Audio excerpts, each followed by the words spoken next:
Hello students, स्वागत है आप सभी का मेरे यूट्यूब चैनल शहनाज ट्यूटोरियल्स में। और मैं हूँ आपकी टीचर मिसेस शाहीन अजीज़, जो टीचिंग को, लर्निंग को आपके लिए आसान और इंटरेस्टिंग बनाती है by providing you quality notes and quality explanation.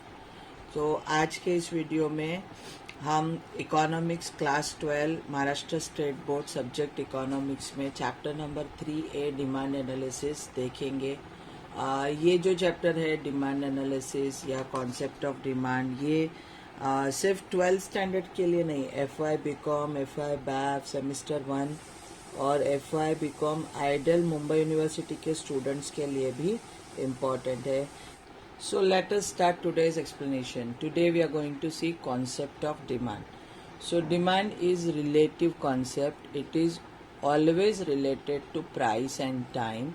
It changes with time and price. So demand relative concept है, मतलब ये price और time से related है और ये change होते रहेगी according to time and price. Okay. So whenever you do any demand statement, आपको ये दो चीज़ें उसमें मेंशन करनी ज़रूरी है, that is price and time. So for example let us see one example, we say that demand for sugar was 5 kg at 40 per kg today. सो जब ये स्टेटमेंट हो रहा है तो इसमें 40 रुपीज़ प्राइस मेंशन किया है पर kg और today is the time.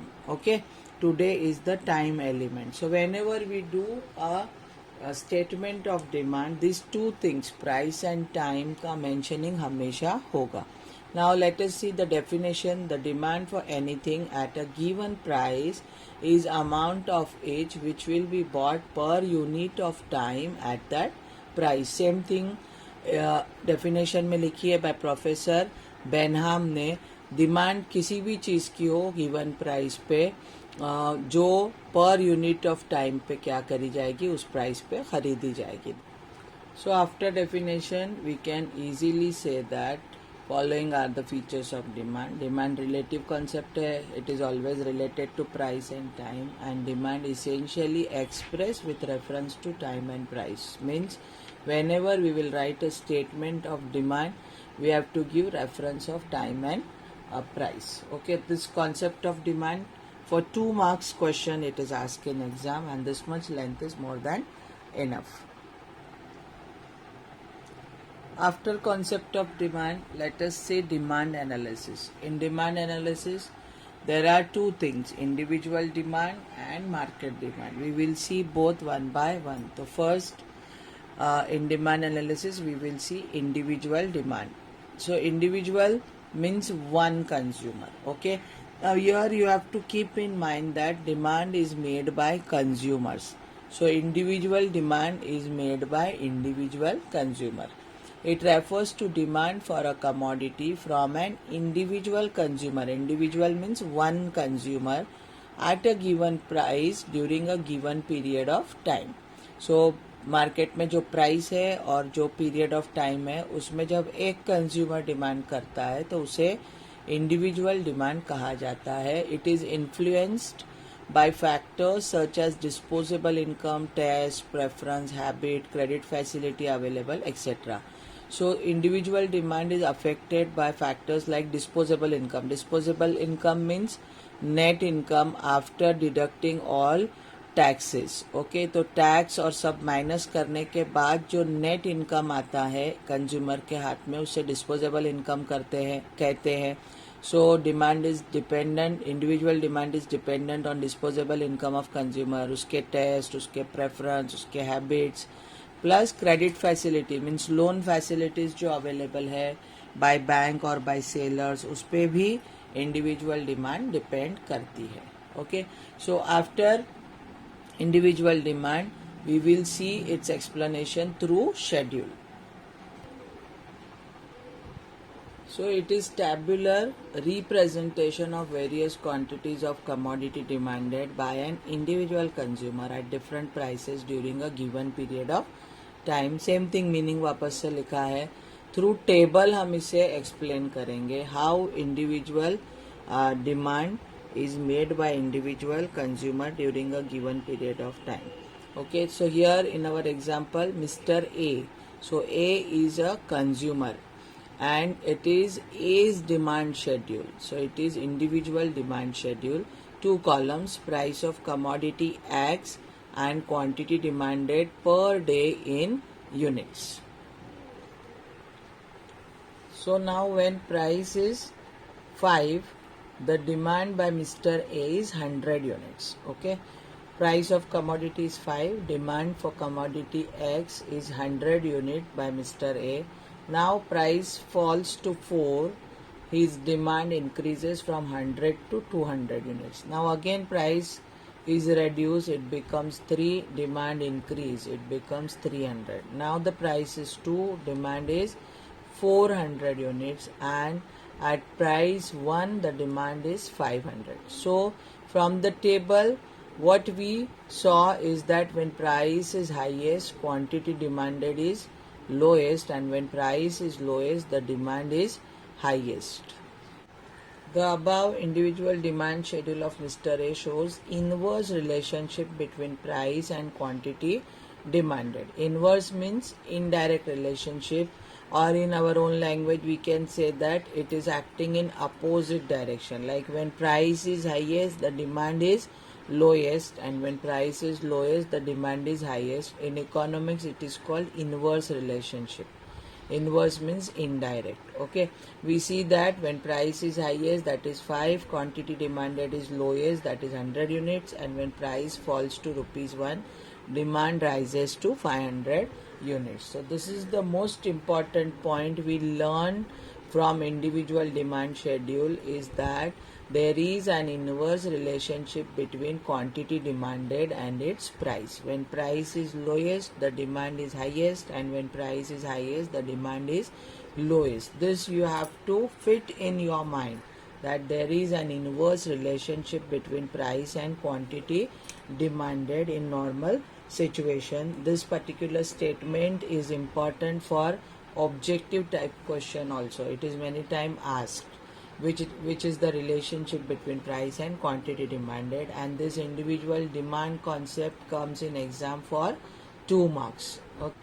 So after individual demand, let us see market demand schedule. It is tabular, a representation of quantities of commodity demanded at varying prices by all consumers in the market at given period of time. So market demand means demand of all consumers in the market in given period of time at different prices. It is obtained by summation of demand of all individuals at various prices. So how it is obtained, or how it is calculated? By adding. Summation means आपको add करना है demand of all consumers in the market at various prices.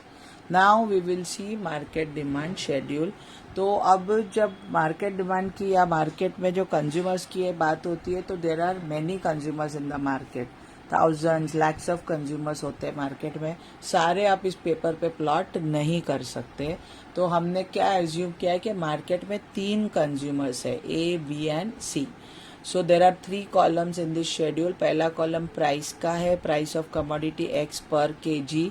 दूसरा column quantity demanded का है in kgs, और we have assume 3 consumers A, B and C. और market demand हमें ए, B और सी की डिमांड को प्लस करने के बाद मिलेगी. ओके, तो शेड्यूल को समझते हैं. प्राइस, पहले कंज्यूमर ए की डिमांड देखेंगे with relation to price. When price is 50, consumer A की डिमांड जो है वो 20 है. तो पहला जो कंज्यूमर ए है, मैंने 20 से स्टार्ट किया और 20 का ही डिफरेंस रखा है, ताकि आपको ये शेड्यूल में कंफ्यूजन ना हो कि इसे कैसे याद रखना है, बिकॉज 3 कंज्यूमर है. सो ए को हमने 20 से स्टार्ट किया, ए की डिमांड, और 20 का डिफरेंस रखेंगे. व्हेन प्राइस इज 50, ए का डिमांड 20 है. देन व्हेन प्राइस थोड़ा कम हुआ, 40 हुआ, तो इसका डिमांड 40 हो गया. 30 हुआ तो डिमांड 60 हो गया. जैसे जैसे प्राइस कम होते जा रही है, प्राइस 10 हुई तो डिमांड जो है 100 kg हो गया कंज्यूमर ए का. सो सेम रिलेशनशिप वही है, इनवर्स रिलेशनशिप है. When price is highest, demand is lowest, that is 20 of consumer A, and when price is 10, consumer A का डिमांड जो 100 है. देन कंज्यूमर बी का मैंने स्टार्टिंग पॉइंट 30 लिया है, स्टार्टिंग डिमांड, और 30 का ही डिफरेंस रखा है. सो 30 के बाद 60, फिर 90, फिर 150 और 120 और फिर 150. So again see when price is 50, B की डिमांड जस्ट 30 kgs है, and when price is 10, B की डिमांड जो है वो 150 kgs है. Inverse relationship. कंज्यूमर सी का स्टार्टिंग डिमांड हमने 50 रखा है और उसमें 50 का ही डिफरेंस रखा है. 50 के बाद 100, 150, 200 and 250. And again same thing, when price is 50, सी का डिमांड 50 है, एंड व्हेन प्राइस इज 10, कम हो जाता है प्राइस तो his demand increases, becomes 250. So this way ये 3 कॉलम आपको याद रखने हैं. ए को 20 से स्टार्ट करना है और 20 का डिफरेंस रखो. सी को 30 से स्टार्ट करो और 30 का डिफरेंस रखो. और बी को और कंज्यूमर सी को 50 से स्टार्ट करना है और 50 का डिफरेंस रखना है. And now the third column market demand, इसमें हमें हॉरिजॉन्टली ए, बी और सी की डिमांड को प्लस करना है. सो हॉरिजॉन्टली मीन्स ऐसे प्लस होगा, ये ऐसे. वर्टिकली यानी ऐसे होता है horizontally. So let us C at price 50 market demand कितना होगा. कंज्यूमर ए का 20 है, बी का 30 है और सी का 50 है. So 20 plus 30 50, 50 plus 50 100. Then at price 40 consumer A का 40 है, बी का 60 है और सी का 100 है. सो 40 प्लस 60 100 प्लस 100 200. देन 30 प्राइस पे ए का 60 है डिमांड, बी का 90 150 हो गया, प्लस 150 300. 20 पे 80 plus 120 means 200, 200 plus 200 400. And 10 price पे ए का डिमांड 100 है, बी का 150 है, 250 प्लस 250 मीन्स 500. तो again in market demand also आपको सेम चीज़ दिखाई देंगी. व्हेन प्राइस इज 50 डिमांड जो है वो 100 है, लोएस्ट है, and when price is lowest that is 10, demand is highest that is 500. सो आपको एक चीज़ दिमाग में एकदम फिक्स बिठा लेनी है कि there is an inverse relationship between price and demand. फिर वो इंडिविजुअल डिमांड हो या मार्केट डिमांड हो, आपको यही रिलेशनशिप देखने को मिलेगी from given demand schedule, whether it is individual or whether it is market demand schedule. So here our today's explanation ends. I have explained you 3 things in this video: concept of demand along with definition, और फिर हमने demand analysis में individual demand schedule और market demand schedule देखा. ये तीनों भी questions 2 marks के लिए पूछे जाते हैं, या ऑब्जेक्टिव में आपको जो है एक आध क्वेश्चन इसमें से पूछा जाता है. अगर कोई डाउट्स है तो please write me in comment section box. And अगर ये वीडियो मेरा आपको अच्छा लगा हो, इन्फॉर्मेटिव लगा हो, तो प्लीज़ लाइक करें, इसे ज़्यादा से ज़्यादा शेयर करें. और अगर आप मेरे चैनल पे नए हो तो please don't forget to subscribe to my channel. Thank you for watching.